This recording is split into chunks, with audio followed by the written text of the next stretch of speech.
P K Sasi കോൺഗ്രസിലേക്ക് ചേക്കേറുമോ ഇല്ലയോ എന്ന് പറയുന്ന അഭ്യൂഹങ്ങൾക്കും വിവാദങ്ങൾക്കും ഇടയിലാണ് കഴിഞ്ഞ ദിവസം CPIM-ന്റെ മണ്ണാർക്കാട് ഏരിയ കമ്മിറ്റി ഓഫീസിലേക്ക് ഒരു ആക്രമണം നടക്കുന്നത്.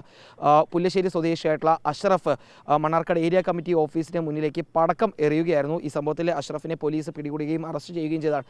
ഇതിന് പിന്നാലെ അഷ്റഫ് പി കെ ശശിയുടെ അനുയായിയാണെന്നും പറഞ്ഞുകൊണ്ട് വലിയ രീതിയിലുള്ള പ്രശ്നങ്ങളും മണ്ണാർക്കാട് അരങ്ങേറിയതാണ്. ഈ സമയത്ത് അഷ്റഫ് തന്നെ മാധ്യമങ്ങൾക്ക് മുന്നിലെത്തി പറഞ്ഞത് തനിക്ക് പി കെ ശശി അനുയായിയാണ്, പക്ഷേ ഈ സംഭവവുമായി ബന്ധപ്പെട്ട് പി കെ ശശിക്ക് യാതൊരു രീതിയിലുള്ള ബന്ധവുമില്ല. പി കെ ശശി വിരുദ്ധ പക്ഷത്ത് നിൽക്കുന്ന CPM-ന്റെ തന്നെ രണ്ട് നേതാക്കൾ, ഒന്ന് CPM-ന്റെ ലോക്കൽ സെക്രട്ടറി ആയിട്ടുള്ള മൻസൂർ, അതുപോലെ തന്നെ DYFI നേതാവായിട്ടുള്ള ശ്രീരാജ്, ഈ രണ്ടുപേരുമാണ് തന്നെ വെല്ലുവിളിച്ച് പടക്കമെറിയാൻ പറഞ്ഞതെന്നാണ്. ഏതായാലും ആ രണ്ടാളുകൾ നമുക്കൊപ്പം ചേരുന്നുണ്ട്, ശ്രീരാജും മൻസൂറും.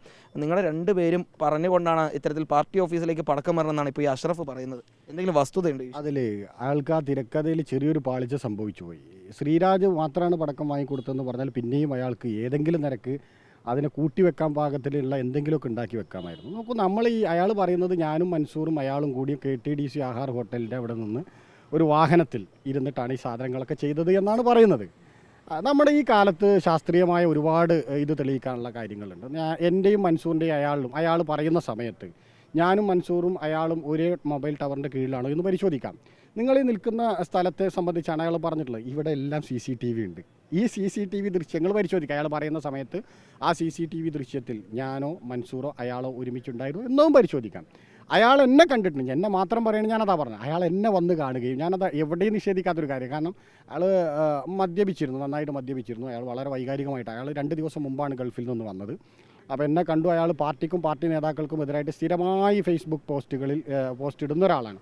അപ്പോൾ അതിൽ പ്രയാസമൊന്നും തോന്നരുത്, ഞാനങ്ങനെ ചെയ്യുന്നതിൽ പ്രയാസമൊന്നും തോന്നരുത്, മറ്റു പലർക്കും വേണ്ടി ചെയ്യുന്നതാണ് എന്ന് വളരെ വൈകാരികമായി കെട്ടിപ്പിടിച്ചിട്ടൊക്കെ അയാൾ പറയും. ഞാനത് കാര്യമാക്കുന്നില്ല, അത് എനിക്കതിൽ വ്യക്തിപരമായിട്ടൊരു പ്രയാസമില്ല എന്ന് പറഞ്ഞ് ഞാൻ അവസാനിപ്പിക്കുകയായിരുന്നു. ഞാനൊരു 7 മണിയോട് കൂടി തന്നെ ഞാൻ എൻ്റെ കുമരംപുത്തൂർ DYFI-യുടെ മേഖലാ കമ്മിറ്റി യോഗത്തിന് പോവുകയാണ് ചെയ്തിട്ടുള്ളത്. അതായത് അപ്പോൾ ഇയാൾ കയ്യോടെ പിടിക്കപ്പെട്ടു. മാത്രമല്ല അയാളുടെ Facebook പോസ്റ്റുകൾ നോക്കിയാൽ അയാൾ പാർട്ടി ഓഫീസിലേക്ക് കടന്നു വന്ന് അവിടെയുള്ള ദൃക്സാക്ഷികൾ പറയുന്നത് എന്താ, പാർട്ടി ഓഫീസിലേക്ക് നേരെ കയറി വന്നിട്ട് അയാൾ ചോദിക്കുന്നത് പാർട്ടി ഏരിയ സെക്രട്ടറി ഉണ്ടോയെന്ന്. അങ്ങനെയാണെങ്കിൽ അയാൾ ഇവിടെ മൻസൂറും ശ്രീരാജും വെല്ലുവിളിച്ച് പടക്കം പൊട്ടിക്കുക, എന്നിട്ട് ഞാൻ ഇതാ പടക്കം പൊട്ടിക്കുന്നു എന്നല്ലേ പറയേണ്ടത്. അയാൾ പാർട്ടി ഏരിയ സെക്രട്ടറി ഉണ്ടോ എന്നാണ് ചോദിക്കുന്നത്. അയാൾ ഇൻറ്റൻഷൻ വേറെ ആയിരുന്നു.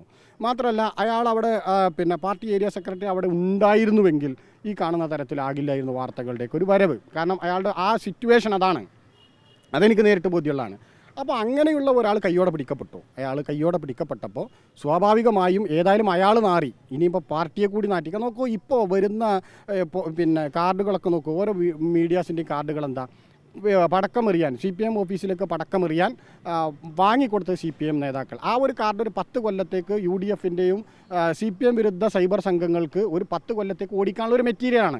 അത് വർഗ്ഗശത്രുവിന് വേണ്ടി ഉണ്ടാക്കി കൊടുക്കുന്നതിന് വേണ്ടിയിട്ടാണ് അയാളെ കൊണ്ട് ഇങ്ങനെ പറയിപ്പിച്ചിട്ടുള്ളതെന്നാണ് ഞങ്ങൾ മനസ്സിലാക്കുന്നത്. രണ്ടുപേരുടെയും പേരുകൾ പോലീസിന് മൊഴിയായി നൽകിയിട്ടുണ്ടെന്ന് പറയുന്നത്. പോലീസ് ഏതെങ്കിലും രീതിയിൽ ഈ സംഭവവുമായി ബന്ധപ്പെട്ട് നിങ്ങൾ വിളിപ്പിച്ചിട്ടുണ്ടോ മനസ്സിലായി?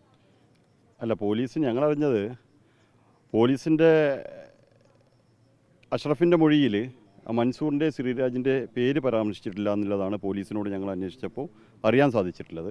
അങ്ങനെ എങ്ങാനും പോലീസിന് മൊഴി കൊടുത്തുവെങ്കിൽ ഞങ്ങളെ കൃത്യമായി പോലീസ് വിളിച്ച് കാര്യങ്ങൾ അന്വേഷിക്കേണ്ടതാണ്. ഈ നേരം വരെ അന്വേഷിച്ചിട്ടില്ല. രണ്ടാമത്തത്, ഇപ്പോൾ ഇന്നലെയാണ് കണ്ടത് ഞങ്ങൾ ഒരുമിച്ച് യാത്ര ചെയ്യുന്ന ഫോട്ടോ ഒക്കെ. അത് ഏതാണ്ട് ഒരു 7 വർഷം മുൻപാണ് എന്നാണ് നമ്മളെ ഓർമ്മയിലുള്ളത്. അത് അയാളുടെ Facebook പേജ് നോക്കിയാൽ തന്നെ നമുക്ക് സ്വാഭാവികമായിട്ടും അറിയും. നമുക്കറിയാം അന്ന് ആ ഫോട്ടോത്തിൽ താടിയൊക്കെ ഉണ്ടായിരുന്നു. രണ്ടാമത് 1.5 വർഷം മുൻപ് സമാനമായൊരു വിഷയം മണ്ണാർക്കാട് ഇതുപോലെ ഉണ്ടായിട്ടുണ്ട്. കാരണം ഒരുത്തൻ കള്ള് കുടിച്ച് ഇതുപോലെ ആ കൂട്ടത്തിൽപ്പെട്ട ഒരാളാണ് മദ്യപിച്ച് വീട്ടിലേക്ക് പോവുകയാണ്. വീടിൻ്റെ മുകളിൽ നിന്ന് സ്റ്റെപ്പിലേക്ക് താഴോട്ട് വീഴുന്നു. ആ വീഴുന്ന സമയത്ത് അയാൾ രാത്രി തന്നെ അവരുടെ കുടുംബവുമായി മദർ കെയർ ഹോസ്പിറ്റലിൽ പോയി ചികിത്സ തേടി. അതിനുശേഷം ഇയാൾ ആരോ ഒരു ആലോചനയുടെ ഭാഗമായിക്കൊണ്ട് വീണ്ടും ഇയാളെ വീട്ടിൽ രാവിലെ പോയി ഇയാളെ വീണ്ടും മദർ കെയർ ഹോസ്പിറ്റലിൽ അഡ്മിറ്റ് ചെയ്തുകൊണ്ട് അന്ന് പറഞ്ഞു മൻസൂർ ഗുണ്ടകളെ പറഞ്ഞയച്ച് എനിക്ക് അക്രമം സംഭവിച്ചതാണ് എന്ന് പറഞ്ഞാൽ അയാൾ പോലീസിന് മൊഴി കൊടുത്തു. അതല്ല, മൊഴി കൊടുത്തതിൽ പോലീസ് FIR ഇടുകയും ചെയ്തു. അവസാനം പോലീസ് ഇത് അന്വേഷിച്ച് CC ക്യാമറയിൽ നോക്കുമ്പോഴാണ് മൻസൂർ ഇന്ന് രക്ഷപ്പെടുന്നത്. അപ്പോൾ ഞങ്ങളിത് എപ്പോഴും ഇപ്പോൾ ആ പടക്കം പൊട്ടി എന്ന് പറഞ്ഞ സമയത്തും ഞാനും ശ്രീരാജും സംസാരിച്ചു, ഇത് ആരുടെയെങ്കിലും മുകളിലേക്ക് ഇടാൻ സാധ്യതയുണ്ട് എന്ന്. അത് പറഞ്ഞു മണിക്കൂറുകൾക്കകാണ് ഇന്നതുപോലെ മൻസൂറും ശ്രീരാജും ഈ പടക്കം വാങ്ങിക്കൊടുത്തു എന്ന്. ഏതാണ്ട് ഞാനും അയാളും കണ്ടിട്ട് ഒരു 2 വർഷത്തോളമായിട്ടുണ്ടാവും. അതിൻ്റെ ഇടയിൽ ഈ ആയുർവേദ ഡിസ്പെൻസറിയുടെ ഉദ്ഘാടന സമയത്ത് അവിടെ നിൽക്കുന്നു കണ്ടു എന്നല്ല, ഞാൻ അയാളുമായി സംസാരിച്ചിട്ടേ ഇല്ല.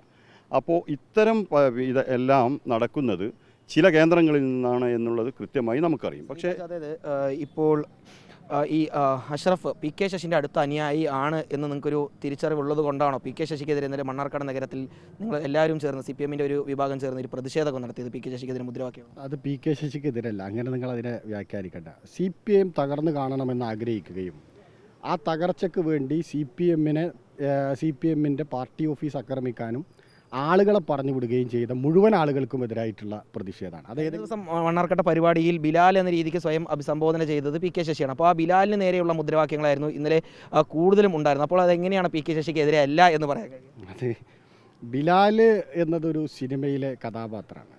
ഞാൻ വ്യക്തിപരമായിട്ട് ഞാൻ മമ്മൂട്ടിയുടെ ഒരു കടുത്ത ആരാധകനാണ്. അപ്പോൾ ഓരോ സിനിമാ കഥാപാത്രങ്ങളെയും സംബന്ധിച്ച് ഓരോരുത്തരും പറയുന്നതിന് അതേ അർത്ഥത്തിൽ തന്നെ തിരിച്ച് മറുപടി പറയാന്നുള്ളത് മാത്രമായിട്ട് അതിനെ കണ്ടാൽ മതി. അല്ലാതെ അതിൽ പി കെ ശശി ബിലാലാണ് എന്ന അഭിപ്രായമൊന്നും ഞങ്ങൾക്ക് ഏതായാലും ഇല്ല. അപ്പോൾ ഇന്നലെ ഉണ്ടായിരുന്ന മുദ്രാവാക്യങ്ങൾ പി കെ ശശിക്കുള്ളൊരു മറുപടി തന്നെയാണ്, അങ്ങനെ വ്യാഖ്യാനിക്കാമല്ലോ? അത് നോക്കൂ, ഞാനെന്ത് പറഞ്ഞു എന്നതിന് എനിക്ക് ഉത്തരവാദിത്തമുള്ളൂ, അതിൽ നിന്ന് നിങ്ങളെന്ത് മനസ്സിലാക്കി എന്നതിന് എനിക്ക് ഉത്തരവാദിത്തമില്ല എന്ന് ഓഷോ പണ്ട് പറഞ്ഞിട്ടുണ്ട്. അപ്പോൾ ഞങ്ങൾ ഇത് വളരെ സിമ്പിളാണ് കാര്യം. ഇവിടെ ഒരു പ്രതിഷേധ പ്രകടനം നടത്താൻ ആധാരമായ സംഭവങ്ങളെ സംബന്ധിച്ച് മാധ്യമങ്ങൾക്ക് കൃത്യമായിട്ട് അറിയാം. ഞങ്ങൾ ഉന്നയിച്ച ചില ആരോപണങ്ങളല്ല വസ്തുതകളെ സംബന്ധിച്ച് അതിന് മുസ്ലിം ലീഗിനും മണ്ണാർക്കാട് മുനിസിപ്പൽ ചെയർമാനും മൊത്തത്തിൽ UDF-ഉം മണ്ണാർക്കാട് MLA ഉൾപ്പെടെയുള്ള ആളുകൾ കടുത്ത പ്രതിരോധത്തിലായപ്പോൾ അതിന് സുരക്ഷിതത്വം കൊടുക്കുന്ന അല്ലെങ്കിൽ അവരെ സംരക്ഷിക്കുന്ന നിലപാട് ആരെങ്കിലും സ്വീകരിച്ചിട്ടുണ്ടെങ്കിൽ, അല്ലെങ്കിൽ അതിന് അങ്ങനെ അവരെ സംരക്ഷിച്ച് പിടിക്കാനോ വെള്ളയടിക്കാനോ ആര് തീരുമാനിച്ചാലും അതിനെ എതിർക്കുക എന്നുള്ളത് DYFI ആണ് ആ ആരോപണം ഉന്നയിച്ചിട്ടുള്ളത്. വ്യക്തിപരമായി DYFIയുടെ ബ്ലോക്ക് സെക്രട്ടറി എന്ന നിലയിൽ ഞാൻ തന്നെയാണ്. അപ്പോൾ ആ ആരോപണങ്ങൾ വസ്തുതകൾ നിരത്തിയിട്ടുള്ള ആരോപണങ്ങളാണ്, വെറുതെ എയറിൽ നിന്നെടുത്ത സാധനങ്ങളല്ല. അതിൻ്റെ കൃത്യമായ എല്ലാ വിവരങ്ങളും വെച്ചിട്ട് തന്നെയാണ് ഞങ്ങൾ മാധ്യമങ്ങളോട് പറഞ്ഞിട്ടുള്ളത്. അപ്പോൾ അതിനെ വെള്ള പൂശുമ്പോൾ സ്വാഭാവികമായും അത് ശരിയല്ല എന്ന് പറയേണ്ട ബാധ്യത ഞങ്ങൾക്കുണ്ട്. കാരണം ആരോപണം ഉന്നയിച്ച ആളുകൾക്ക് അത് വെള്ളയടിക്കാൻ ആരെങ്കിലും വരുമ്പോൾ അത് ശരിയല്ല, ഞങ്ങളുടെ ആരോപണമാണ് ശരി എന്ന് DYFIയുടെ ബ്ലോക്ക് സെക്രട്ടറി എന്ന നിലയിൽ അത് പറയേണ്ട ബാധ്യത എനിക്കുണ്ട്. ഞാനത് പറഞ്ഞു എന്നതിനപ്പുറത്തേക്ക് അതിൽ വേറെ ഒന്നുമില്ല. പിന്നെ ഇവിടെ പ്രതിഷേധമുണ്ടാകാനുള്ള സാഹചര്യം മണ്ണാർക്കാട്ടെ പാർട്ടി ഓഫീസ് എന്ന് പറയുന്നത് ആയിരക്കണക്കിന് അശരണരായ മനുഷ്യരുടെ ആശ്രയ കേന്ദ്രമായിട്ട് പ്രവർത്തിക്കുന്ന ഒരു സ്ഥാപനം, ഒരു സംവിധാനമാണ്. അത് നേരത്തെ പറഞ്ഞതുപോലെ കല്ലും മണ്ണും കട്ടയും സിമൻറ്റും മണലും കമ്പിയും മനുഷ്യാധ്വാനവും കൊണ്ടുണ്ടാക്കിയ കെട്ടിടം മാത്രമല്ല, അത് ഈ പാർട്ടിയെ സ്നേഹിക്കുന്ന ആയിരക്കണക്കിന് മനുഷ്യർ അതിവൈകാരികമായി കാണുന്നൊരു സ്ഥാപനമാണ്. അപ്പോൾ അതിലേക്കൊരു ആക്രമണം ഉണ്ടായാൽ ഒരുപക്ഷെ പാർട്ടി നേതൃത്വത്തിന് പോലും നിയന്ത്രിച്ചാൽ നിൽക്കുന്നതിനപ്പുറത്തേക്ക് ചില കാര്യങ്ങൾ ഉണ്ടായിപ്പോകും, അതിനുള്ള സാധ്യതകളുണ്ട്. അങ്ങനെ അതൊരു വൈകാരിക വിഷയമായതുകൊണ്ട് അതുകൊണ്ടാണ് ഇന്നലത്തെ പ്രതിഷേധ പ്രകടനത്തിൽ നിങ്ങൾ പറഞ്ഞ പോലെയുള്ള മുദ്രാവാക്യങ്ങൾ ഉണ്ടാകുന്നത്. അത് ഈ പാർട്ടിയെ അളവറ്റ് സ്നേഹിക്കുന്ന മനുഷ്യരുടെ അതിവൈകാരിക പ്രകടനം മാത്രമാണ്. അത് ആ ഒരു കോണ്ടക്സ്റ്റിൽ അതിനെ എടുത്താൽ മതി എന്നാണ് പറയാനുള്ളത്. പി കെ ശശിക്കെതിരെ പാർട്ടിക്ക് പരാതി നൽകിയത് മൻസൂർ ആയിരുന്നു. അപ്പോൾ അതിന് പിന്നാലെയാണോ ഇത്തരത്തിൽ തുടർച്ചയായിട്ടുള്ള മൻസൂർ നേരെയുള്ള ഇത്തരത്തിലുള്ള കേസുകളും ആക്രമണം? അല്ല, അങ്ങനെ നമ്മളതിനെ പറയുന്നില്ല. നമ്മൾ പരാതി ഏത് സഖാവിനെതിരെയും തെറ്റ് കണ്ടാൽ ഞങ്ങൾ കൊടുക്കും.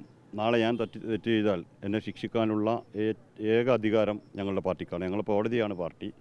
അത് സംഘടനാപരമായിക്കൊണ്ട് അത് അതിൻ്റെ വഴിക്ക് അങ്ങനെ പോകും. അല്ലാതെ നമ്മൾ ഇത് അതിൻ്റെ രൂപത്തിലാണ് എന്നുള്ള രൂപത്തിലേക്കൊന്നും നമ്മളതിനെ പറയുന്നില്ല. പക്ഷേ ഇന്നാലും ചില ഗൂഢാലോചനയുടെ ഭാഗമായിക്കൊണ്ട് ചിലത് നടക്കുന്നുണ്ട് മണ്ണാർക്കാട്. അത് അങ്ങനെ എങ്ങാനും പരാതി ഉണ്ടെങ്കിൽ ഞങ്ങളത് പാർട്ടിയെ സമീപിക്കും. അങ്ങനെയാണെങ്കിൽ ഒരു ഡയറക്റ്റ് ചോദ്യം, നിങ്ങൾ ഉയർത്തിയിട്ടുള്ള അഴിമതിക്കെതിരെ നിലപാട് സ്വീകരിച്ച ആളുകൾക്കെതിരെ നിങ്ങൾ പാർട്ടിക്ക് പരാതി നൽകില്ലേ? മനസ്സിലായില്ല. നിങ്ങൾ ഉയർത്തിയിട്ടുള്ള മണ്ണാർക്കാട് നഗരസഭയ്ക്കെതിരെ ഉയർത്തിയിട്ടുള്ള അഴിമതി ആരോപണങ്ങൾക്ക് എതിരായി, നിങ്ങൾക്കെതിരായി, നിങ്ങളുടെ നിലപാടുകൾക്കെതിരായി സംസാരിച്ചിട്ടുണ്ടെങ്കിൽ അവർക്കെതിരെയും പാർട്ടി പരിശോധിക്കണമെന്ന് ആവശ്യപ്പെട്ട് പരാതി നൽകി? തീർച്ചയായിട്ടും. മണ്ണാർക്കാട് നഗരസഭയെക്കുറിച്ച് ഞാനിപ്പോൾ പറയുന്നില്ല. മണ്ണാർക്കാട് നഗരസഭയിൽ ഈ 4.5 വർഷമായിട്ട് അവിടുത്തെ മുനിസിപ്പൽ ചെയർമാൻ്റെ സാന്നിധ്യത്തിൽ വലിയ കൊള്ളയാണ് നടക്കുന്നത്. ഈ 5 കൊല്ലത്തിൻ്റെ ഇടയിൽ ഇവിടുത്തെ പാവപ്പെട്ട ആളുകൾക്ക് ഒരാൾക്ക് പോലും ഒരു വീട് പോലും കൊടുക്കാത്ത കേരളത്തിലെ ഏക തദ്ദേശ സ്വയംഭരണ സ്ഥാപനമുണ്ടെങ്കിൽ അത് മണ്ണാർക്കാടാണ്.